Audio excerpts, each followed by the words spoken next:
41번. 벨레스 고동장치를 고열로부터 보호하기 위해 냉각수를 순환시킵니다. 자, 벨레스는 요거는 고로의 원료 장입장치입니다. 그래서 고로가 이렇게 있으면은 용광로가 있을 때 용광로 요 위에서 원료를 장입할 때 원료를 여기다 이렇게 공급해주는 요 장치가 있는데 그게 벨레스 고동장치예요. 그래서 이것도 역시 어떻게 합니까? 고로 안에서 있기 때문에 여기를 냉각을 시켜주거든요. 그래서 이렇게 냉각수로 순환을 하고 있다는 얘기죠. 그때 정전이로 인해서 순환수 펌프 가동 불능 시 고동장치를 보호하기 위해 한다는 거. 그러면 강제로 계속 물을 뭐 공급한다든지 이게 지금 안 되니까 어떻게 됩니까? 그러면 고로가스를 공급한다? 고로가스 공급하면 안 되죠. 네. 질소가스를 공급한다? 이거는 맞겠네. 그 다음에 고압 담수를 공급한다? 이것도 아니고요. 그래서 지금 이럴 때는 보통 공냉을 하는 거기 때문에 질소가스가 맞아요. 그 다음에 노정살수 작업 이것도 아니고.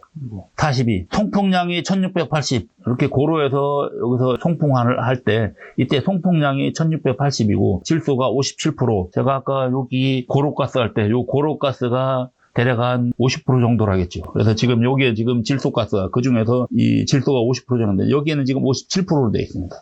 그때 노정가스량은 얼마인가? 전체 나오는 우회 쪽으로 나가는 노정가스, 즉 BFG 가스량을 말하는 겁니다. 전체량은. 이때 단 공기 중에 산소는 21%다. 그러면 공기 중에 산소가 21%에 있는 거죠. 그래서 우리가 가스 발생량 같은 경우는 노정가스 요 질소 비율하고 공기 질소 비율하고 그걸 따져갖고 요 송풍량을 곱해주면 됩니다. 그러면 원래 실제 질소량은 공기 중에서 산소량을 뺀 얼마큼입니까? 산소가 21%니까는 그러면 실제 질소는 0.79가 되겠죠. 이렇게 0.79를 요거 0.57로 나눠주고 0.57로 나눠주고 그리고 여기다가 1680을 이렇게 곱해주면 됩니다. 이렇게 되는 거죠. 그래서 우리가 1680하고 그다음에 이것이 공기 중에 있고 노정가스의 질소비율 나옵니다. 이렇게 곱해주면 2328 이렇게 나옵니다. 43번. 폐기가스 중 CO 농도는 6% 전후로 알려져 있다. 완전연소 즉 연료율 향상이라는 측면에서 취한 조치 내용 중 틀린 것은 우리 지금 여기에 소결 작업을 할 때 나오는 가스가 이때 CO가 농도가 보통 한 6% 있거든요. 그래서 이때 완전연소를 하면 CO가 더 적게 나오는 거죠. 그래서 CO가 나온다는 얘기는 불완전 연소된다는 얘기. 그러면 CO가 나온다는 얘기는 연료율이 떨어진다는 얘기거든요. 그래서 지금 이렇게 연료율을 향상할 때 그런 내용으로 틀린 것을 고르는 거죠. 그럼 첫 번째, 배합 원료의 조립을 강화한다. 그래서 소결기 여기다 집어넣을 때 여기다가 집어넣는 거를 일정 크기 형태로 너무 작은 것도 안 좋고 너무 큰 것도 안 좋고 그래서 그런 거 보고 조리라고 합니다. 조립. 이렇게 일정 크기로 넣어줘야 된다. 그 다음에 두 번째, 사하분광. 사하분광은요, 요거는 맞아요. 사하분광 사용은 그 소결 원료 중에 사하분광이 있는데 그거는 들어가면 들어갈수록 훨씬 더 유리하다는 겁니다. 그 다음에 적정 수분. 수분도 보통 한 6 내지 8% 정도를 있어야 되는 거고. 그 다음에 분광. 너무 분광이 들어가면 안 되죠. 그래서 가급적이면 조금 일정 크기가 있어야 되는 거. 그래서 이거 너무 분광이 들어가면 통기성이 떨어지기 때문에 그러면 아무래도 연료율도 떨어진다. 그래서 분광 사용은 안 됩니다. 여기 사하분광하고는 좀 틀린 겁니다. 44번. 고로 노체의 충전이 완료된 상태에서 송풍을 시작하는 거. 송풍 시작하는 거니까는 화입이 되겠죠. 그래서 시작하는 거는 화입, 끝내는 거는 종풍이라고 합니다. 충전은 채워넣는 거. 이거는 충전은 장입해서 채워넣는 거고, 충노는 고로를 쌓는 거. 고로 처음 만드는 거는 충노. 그러면 결국은 이렇게 되죠. 순서가 충노, 그 다음에 충노가 관련되면 그 다음에 건조를 해서 그 다음에 충전을 하고 그리고 화입을 하고 화입이 되면 그 다음부터는 정상조업을 하고 정상조업을 해갖고 보통 한 10년 이상 씁니다. 10년 이상 불을 안 끄고 계속 사용하다 보면 나중에는 수명이 다 되면 이제 종풍을 해야 되는데 그때 종풍을 하게 됩니다. 그리고 종풍이 끝나고 나면 이제 냉각을 해서 이제 해체를 하게 되는 거죠. 그래서 이렇게 고로의 수명 단계가 이렇게 된다. 45번 소결광의 낙하 강도가 저하된다. 그러면 소결광의 낙하 강도가 저하된다는 얘기는요. 결합 강도가 작기 때문에 떨어뜨릴 때 잘 깨진다는 얘기예요. 그러면 잘 깨지면 고로에 장입을 할 때 잘 깨져갖고 원료가 가루가 되는 거죠. 그러면 가루가 되면 통기성을 떨어뜨리게 되는 거죠. 그러니까 노황 부조의 원인이 되고 그런 거죠. 그러면은 자, 틀린 것은 자, 노황 부조의 원인 맞고 논의 통기성이 좋아진다? 아니죠. 떨어지죠. 더 떨어집니다. 여기에 그 얘기가 있죠. 잘 깨지기 쉬워서 원료가 잘 깨지기 때문에 분산 원료가 된다. 그 다음에 46번. 고로 내 국부 관통류가 발생했을 때 조치 방법은 자, 국부 관통류 채널링이라는데 이거의 의미는요. 이렇게 고로가 있을 때 지금 송풍을 아마 앞에서도 계속 이렇게 돌아가면서 여기서부터 일정 간격으로 쭉 돌아가면서 한 뭐 24개 정도 이렇게 있다고 했거든요. 이렇게 하는 이유가 전체적으로 고르게 이쪽으로 통기가 잘 되게끔 해주는 것이 목적입니다. 그런데 국부 관통류라는 얘기는요, 어느 특정 부분만 잘 흘러가는 거고 나머지는 잘 안 흘러가는 거예요. 그러면 예를 들어서 이쪽 부분은 잘 흘러간다고 그러면 이쪽하고 이렇게 잘 흘러가는 쪽하고 안 흘러가는 쪽하고 환원 속도 같은 것도 틀려지거든요. 그러다 보니까는 이제 이쪽은 온도가 높고 이쪽은 온도가 또 낮고 그래요. 그래서 그런 문제가 생긴다. 자, 그래서 그때 조치 방법이 아닌 것은 그래서 첫 번째 장인물의 입도를 조정한다. 이게 입도가 문제가 됐을 때 그래서 입도와 분포입니다. 입도라든지 분포 이런 거 조정한다는 말이에요. 그 다음에 또 장입 방법을 바꿔준다. 이것도 맞을 수 있어요. 그래서 장입 방법을 바꾼다는 얘기는 분포하고도 관련이 있습니다. 그래서 예를 들어서 장입 방법을 바꾼다는 얘기는 우리가 장입을 할 때 철광석을 한번 집어넣고 그 다음에 코커스를 집어넣고 철광석 집어넣고 코커스 집어넣고 이런 식으로 집어넣는 방법이 있고 어떤 때는 철광석 2번 집어넣고 코커스 한 번 집어넣고 또는 예를 들어서 광석 한 번, 철광석 한 번, 코커스 한 번, 그 다음에 광석 한 번, 코커스 한 번 이런 식으로 집어넣는 방법이 있고 광석 2번, 그 다음에 코커스 2번 이렇게 집어넣는 방법이 있고 그러면 이거하고 방법이 틀리지. 그래서 이런 거를 바꿔줘 갖고서는 그런 방법도 있고요. 그리고 일시적으로 통풍량을 증가시킨다? 이거는 아닙니다. 국부 관통류는 어느 한쪽으로만 많이 흘러가는 거기 때문에 이렇게 되면 더 이쪽으로만 많이 흘러가서 문제가 되는 거예요. 그래서 이거는 아닙니다. 47번 합금철을 만들기 위한 장치와 그 제조 방법이 옳게 연결된 것은 보통 우리가 탈산제 같은 데 쓰이는 거 페로실리콘이나 페로망간 같은 거 대부분 전기로 해서 이렇게 만들거든요. 요거 진공탈탄 요겁니다. 그래서 일반 고로나 제강용 전로에서는 잘 안 만들고 대부분 전기로 해서 만든다. 그리고 진공 분위기에서 이렇게 만드는 거죠. 그 다음에 48번 고로 조업 시 장인물이 노안이로 하강과 동시에 복잡한 변화를 받는데 그 변화의 일반적인 과정으로 옳은 것은 고로가 이렇게 있으면은 이렇게 장입이 되면 그러면 여기서 송풍이 됩니다. 송풍이 될 때 온도는 여기가 가장 높아요. 밑에가. 그리고 위로 갈수록 온도가 낮아지죠. 그러니까 처음에 장입이 되면 어떻게 됩니까? 이때는 처음 부분은 예열이 되죠. 그래서 예열대가 되고 그 다음에는 예열이 되고 나면은 그 다음에 조금 밑으로 내려오면 그 다음에는 간접환원이 일어납니다. 그리고 내려오다 보면 점점 코커스 중에 있는 탄소를 빨아들이는 가탄이 일어나요. 가탄이 일어나면서 용융 온도가 내려가거든요. 그러면 철의 용융 온도가 내려갑니다. 그러면 용융 온도가 내려가면서 액체 상태로 바뀌는 거죠. 그리고 이 밑으로 내려가면 또 온도가 높기 때문에 액체 상태로 바뀌는 거죠. 그래서 여기서부터는 용해가 되고 액체 상태로 흘러내리는 겁니다. 그럼 밑에가 이제 선철이 되겠죠.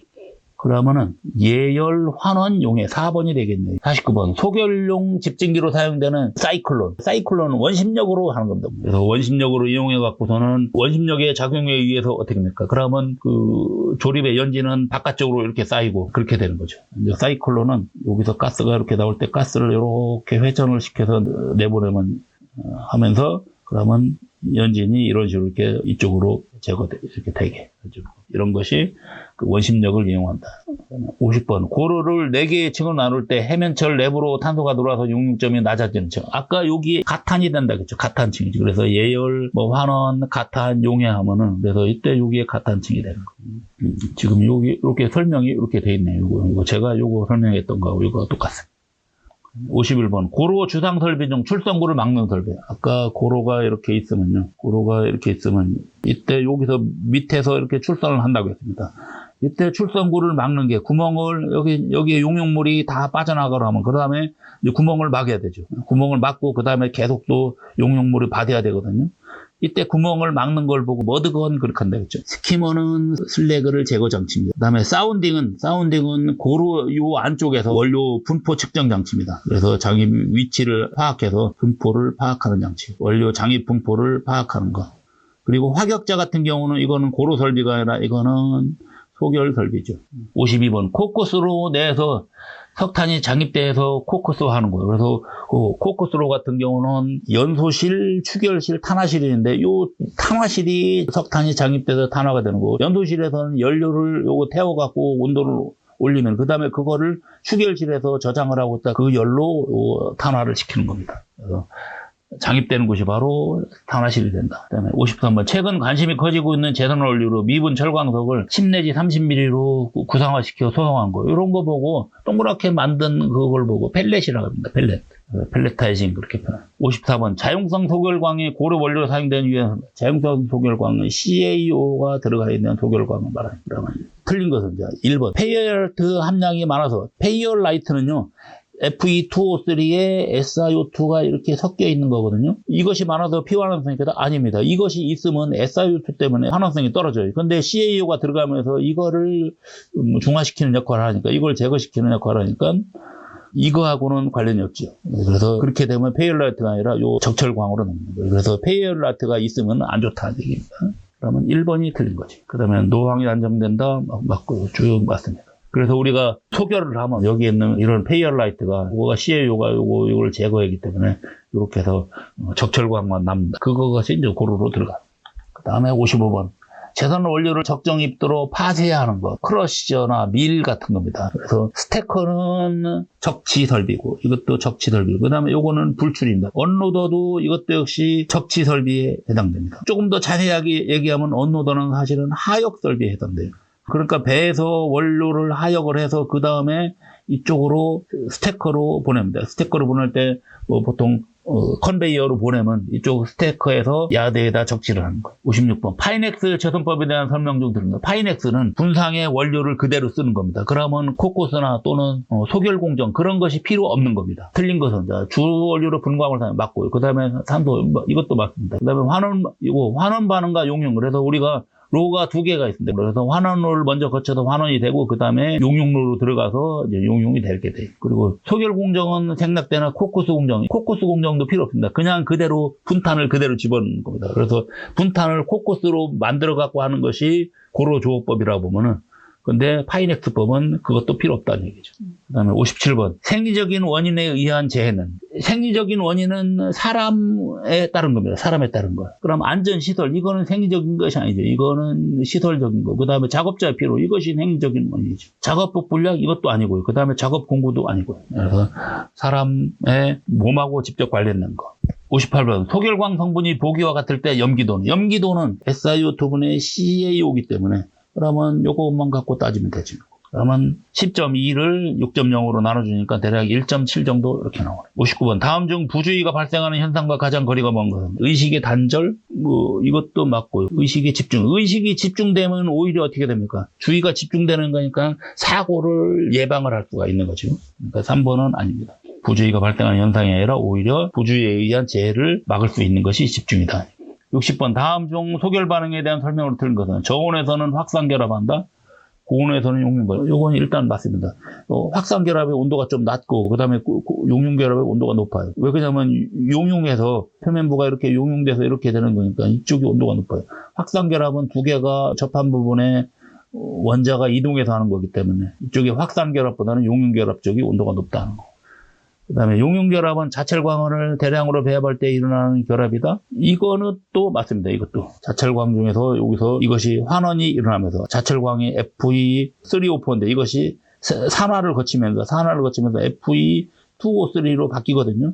이런 과정에서 이렇게 코팅 현상도 일어나고. 그 다음에 4번. 확산결합의 강도는 아주 강하지만 환원성은 떨어진다. 아닙니다. 확산결합은 강도가 약해요. 반대입니다. 이거에 대한 설명은 이거는 확산결합이 아니라 용융결합이에요. 제가 한번 간단하게 확산결합과 용융결합의 특징을 정리를 해본.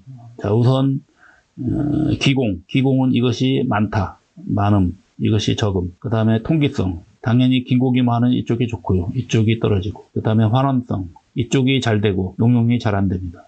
기공이 적으니까. 그 다음에 결합 강도는 확산이 떨어지고 용융이 큽니다. 자, 그러면은 우리가 환원도 잘 되고 통기성도 좋고 하는 확산 결합이 좋을 것 같은데 이거보다 더 중요한 것이 강도입니다. 그래서 우리가 확산 결합보다는 용융 결합을 하는 이유가 강도가 크기 때문에. 이것이 아무리 좋아도 강도가 약하다 보면 고루에 집어넣을 때 얘가 쉽게 깨져버립니다. 그러면 깨져버리면은 분상 원료가 되기 때문에 이런 것이 다 떨어져 버려요, 도로. 그래서 강도가 크게 하기 위해서 용융결합을 한다.